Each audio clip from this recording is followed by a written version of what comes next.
السلام علیکم۔ آج ہم فرسٹ ایئر کی تیسری نظم تسلیم اور رضا جس کو نذیر اکبر آبادی نے لکھا اس کی تشریح پڑھیں گے۔ سب سے پہلے اس کی ریڈنگ کریں گے۔ جو فقر میں پورے ہیں وہ ہر حال میں خوش ہیں، ہر کام میں ہر دام میں ہر حال میں خوش ہیں۔ گر مال دیا یار نے تو مال میں خوش ہیں، بے زر جو کیا تو اسی احوال میں خوش ہیں۔ افلاس میں ادبار میں اقبال میں خوش ہیں، پورے ہیں وہی مرد جو ہر حال میں خوش ہیں۔ گر یار کی مرضی ہوئی تو سر جوڑ کے بیٹھے، گر بار چھڑایا تو وہی چھوڑ کے بیٹھے۔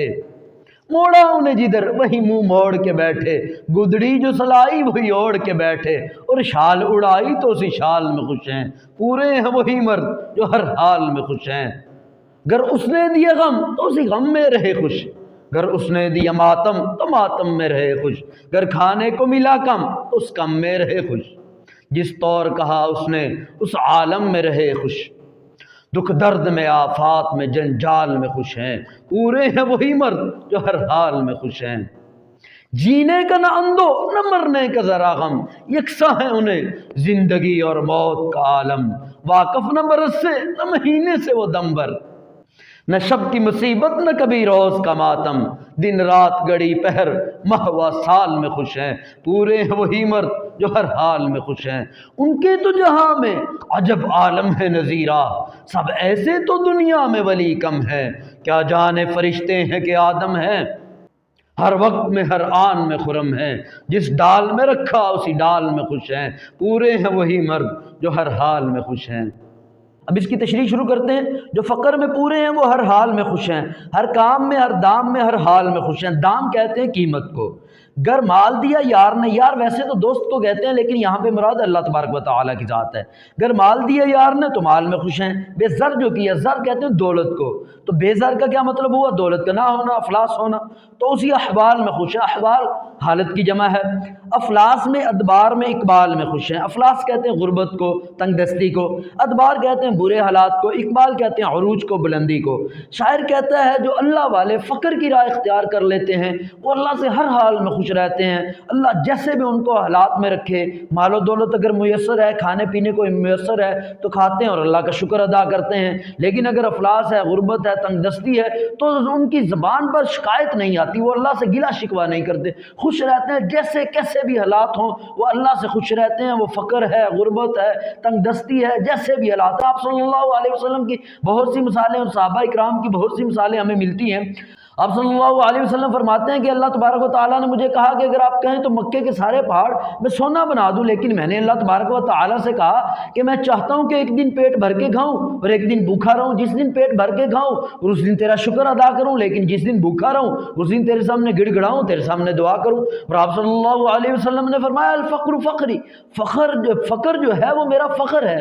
تو آپ صلی اللہ علیہ وسلم کی بہت سی مثالیں۔ اسی طرح ایک مرتبہ آپ صلی اللہ علیہ وسلم ایک باغ میں چلے گئے اور باغ سے وہ ردی کھجوریں جو گری پڑی کھجوریں تھی وہ اٹھا کے کھانے لگے۔ مٹی لگی ہوئی ہے، مٹی صاف کر کے ان کو کھا رہے ہیں۔ ساتھ عبداللہ بن عمر ہے، تو آپ نے ان سے پوچھا کہ عبداللہ بن عمر آپ کھاؤ گے کھجوریں؟ انہوں نے کہا مجھے بھوک نہیں ہے۔ اصل میں بھوک کا مسئلہ نہیں تھا، ان کو وہ کھجوریں پسند نہیں تھی کیونکہ گری ہوئی تھی اور مٹی لگی ہوئی تھی۔ آپ صلی اللہ علیہ وسلم نے فرمایا عبداللہ بن عمر میں نے 4 دن سے کچھ نہیں کھایا۔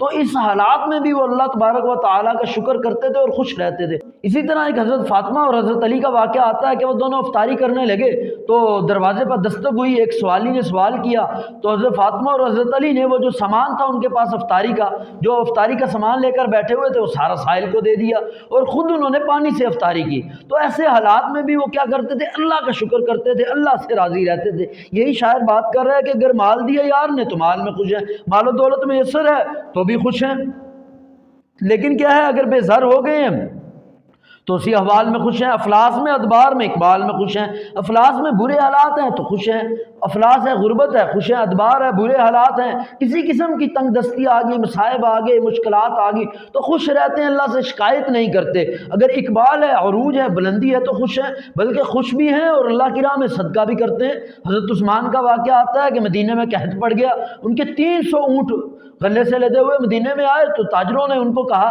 کہ آپ نے جتنے کے خریدے ہیں اس سے 10% زیادہ پرافٹ لے کے ہمیں دے دے. کہا کہ نہیں مجھے تو اس سے زیادہ ملتا ہے. انہوں نے 20 کی آفر کی, 30 سے بڑھتے بڑھتے انہوں نے کہا ڈبل لے لے, جتنے کے آپ نے خریدے ہیں اس سے ڈبل رقم ہم سے لے لیں تو ہمیں یہ اونٹ دے دیں. حضرت عثمان نے کہا مجھے اس سے بھی زیادہ ملتا ہے. انہوں نے کہا وہ کون ہے جو اس سے بھی زیادہ دے رہا ہے آپ کو؟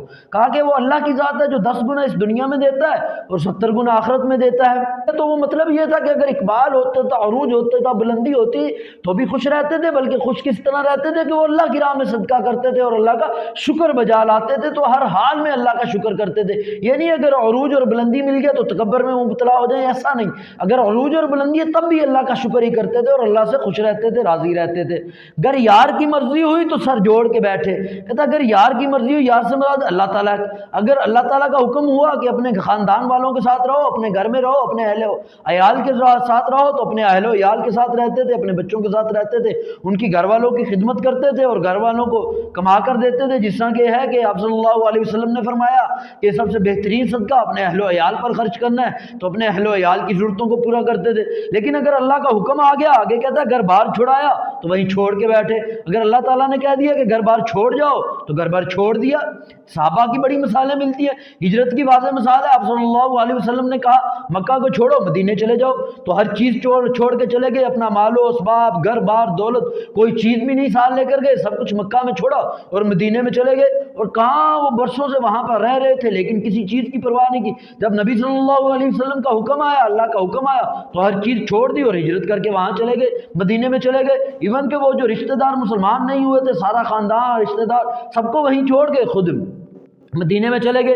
اسی طرح صحابہ اکرام کو جب آپ صلی اللہ علیہ وسلم نے جنگ یرموک کے موقع پر کہا کہ نکلو جنگ کے لیے, تو سب صحابہ نکل پڑے. حالانکہ ان کی فصلیں تیار تھیں اور مالی مشکلات کا وہ سامنا کر رہے تھے, لیکن جیسے ہی خدا کا حکم آ گیا, خدا کے رسول کا حکم آ گیا, فوراً نکل گئے. صحابہ اکرام کی جو اس وقت مکہ اور مدینہ میں قبریں ہیں وہ چند ہزار ہیں. میجارٹی جو صحابہ کی اکثریت ہے وہ دنیا کے بیشتر علاقوں میں جا کر جنگیں لڑتے ہوئے اور وہاں پر اللہ کے دین کی تبلیغ کرتے ہوئے وہاں پہ شہید ہو گئے اور فوت ہو گئے. تو کیا تھا, اللہ کے حکم پہ, اللہ کے آرڈر پہ, اللہ کے احکامات پر نکل پڑے. اگر اللہ نے کہا تو نکل پڑو تو نکل پڑے, تو پھر کوئی گلا شکوہ نہیں, کوئی اعتراض نہیں. جو حکم رب کا آ گیا تو اسی پر عمل کر دیا.